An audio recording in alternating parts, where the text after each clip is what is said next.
gate. And makikita niyo po dito is meron po siyang parang humps wherein may shower siya dito. Yung mga papasok is maglalabas ng pang-disinfect para sa mga papasok. Para maiwasan ang contamination. Okay? Next, dito po is meron po siyang CR and bathroom for the caretaker. Ito po yung bahay ng caretaker.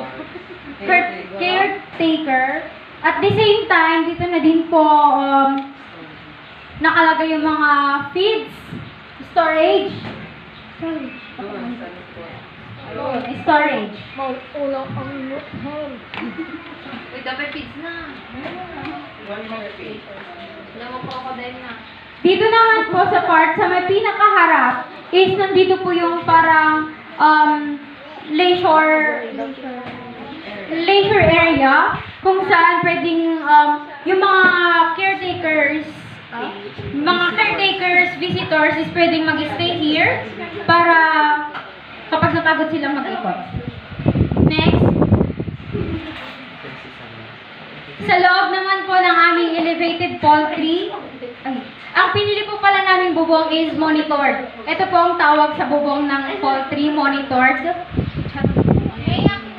I-open po namin siya. So, dito po sa bubong, makikita nyo, nandito po yung aming ilaw para sa mga manok. Then, sa loob po, nandito po yung kulungan ng manok.